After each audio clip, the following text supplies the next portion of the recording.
上一期视频，我们直面了12周以上孕中期堕胎那套被无菌化语言精心掩盖的极其血腥残忍的物理破坏过程。今天，我们将视线前移，来谈谈12周以下的早期堕胎。我知道，当我们把讨论范围缩小到12周以内，很多支持堕胎的人会觉得理直气壮。他们会说，这时候的胚胎连骨骼都没长全，没有大脑，甚至感受不到痛苦，它只是一团细胞，凭什么拥有生命权？这是一个极具迷惑性的切入点。所以今天，作为理科生，我们不谈宗教，只谈逻辑。我们将通过极其严密的逻辑推演，来看看支撑早期堕胎合法性的说辞，在理性的审视下会呈现出来的样子。首先，我们来厘清生命权的定义。要想讨论堕胎，我们必须先回答一个终极问题：到底什么是生命权？具备什么条件才不被允许杀戮？支持堕胎的人往往会抛出几个标准：因为他没出生，因为他没有理性，因为他长得还不像人，或者因为他感受不到痛苦。好，我们用理科生最常用的归谬法，把这些标准推演到极致，看看他们有多荒谬。如果没有出生就没有生命权，那么一个因为早产在保温箱里待着的7个月大的婴儿，和一个还在母体肚子里正常发育的8个月大的胎儿，前者的生命受到法律的绝对保护，后者却可以被合法排空。仅仅因为物理位置相差了10几厘米，一条命就从人降级成了医疗废物，这符合逻辑吗？如果没有理性思维就没有生命权，那么刚出生的婴儿也没有理性，甚至一个重度智力障碍的成年人也缺乏常人的理性，我们能因此合法的杀掉他们吗？如果没有痛觉就没有生命权，试想一下，如果一个成年人遭遇车祸变成了植物人，或者一个人正处于深度麻醉的昏迷中，他完全丧失了痛觉和意识。如果有人在睡梦中，在毫无痛苦的情况下将他杀害，难道这就不是谋杀了吗？著名的伦理学家唐·马奎斯曾提出过一个极其强悍的论点：杀人之所以是不道德的，不仅是因为他剥夺了当前的生命，更是因为他剥夺了受害者一个像我们一样的未来。胚胎虽然在早期没有痛觉，甚至长得像个小海马，但它拥有体验未来人生的全部潜能。它拥有独立于母体的完整基因图谱，掐断它，就是夺走了一个原本会展开的丰富世界。因此，没有痛苦只能减轻处决时的生理残忍度，但绝不能成为剥夺一条无辜生命的道德豁免牌。第二点，杀婴悖论。接下来，我们来讨论一下成年人行为后果的严肃性。当生命权的逻辑防线被攻破后，支持堕胎的人通常会立刻抛出第二重防御：现实的困境。他们会控诉，我们根本没有能力抚养，男方提上裤子就跑了，是个渣男。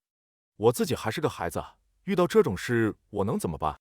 生下来他也会受苦，不如不生。这些理由听起来充满了底层的辛酸，极易唤起人们的同情。但在这里，我们必须抛出一个极其犀利且一剑封喉的反问：在伦理学上，这被称为杀婴悖论。如果父母没有能力养育，或者男方跑路可以作为剥夺生命的合法理由，那么为什么没有哪个现代法治国家允许一对破产的父母把刚满月的婴儿掐死？没有钱买奶粉，男方不负责任，自己心智不成熟，这些都是客观存在的悲剧。但在婴儿出生后，哪怕父母穷到要讨饭，哪怕单亲妈妈绝望到想自杀，如果她亲手捂死了自己的孩子，全社会都会将其定义为极其恶劣的谋杀。为什么？因为人类社会的共识是，成年人的困境不能用另一个无辜生命的死来解决。如果你生下来养不起，你可以放弃抚养权，可以送去福利院，可以让人领养。但在逻辑的底线上，无力抚养永远推导不出合法杀戮。用生下来会受苦来为堕胎辩护，本质上是一种极度伪善的借口，是为了掩饰成年人自身不愿承担后果的怯懦。我知道，辩论到这里，对方一定会祭出他们最核心、看似最不可撼动的终极武器——女性的身体自主权。他们会说，没错，那是条生命，但我的子宫是我的，我没有义务捐出我的器官和血液去供养它10个月，我有一念之差改变主意的自由。这是整场堕胎辩论中最惨烈的权力对撞。但今天，我们要彻底击穿这层防御。我们要明确一点，身体自主权是绝对的，但行使身体自主权的时间点必须从怀孕后前置到发生性行为之前。排除掉强奸等违背妇女意志的极端犯罪情况，绝大多数的意外怀孕都源于成年人双方合意的性行为。作为具备完全行为能力的心智成熟的成年人，当你决定脱下裤子发生性行为的那一刻起，你就已经行使了你的身体自主权。你不仅是在交换生理快感，你也在自然规律面前签署了一份对冲协议。你极其清楚这个行为可能会创造出一条生命，哪怕只有1%的概率。在法理学中，这叫做自甘风险。一旦你说了，你就自动将事前说不的身体自主权兑换成了承担可能孕育生命的绝对义务。很多人会辩解说，我太无知了，我试了安全期，我不小心，或者控诉对方是他骗了我，他不带套。但对不起，在一条生命面前，无知和不小心都不是借口。你不能在享受了权利之后，一转脸把所有避孕失败的风险、识人不明的愚蠢，甚至是一时冲动的代价，全部甩给一个完全没有发言权的胎儿去背锅。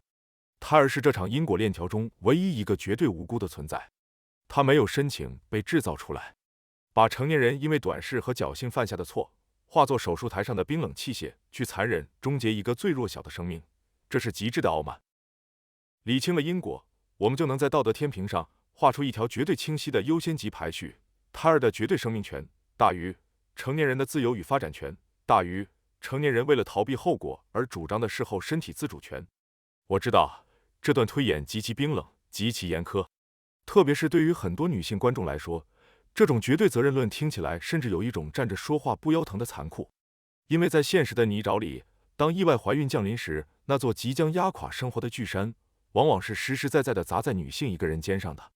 那个提上裤子就跑的男人的欺骗与逃避，即将面临的学业停滞、财务崩溃，甚至世俗的偏见，每一项都足以将一个女孩逼向绝境。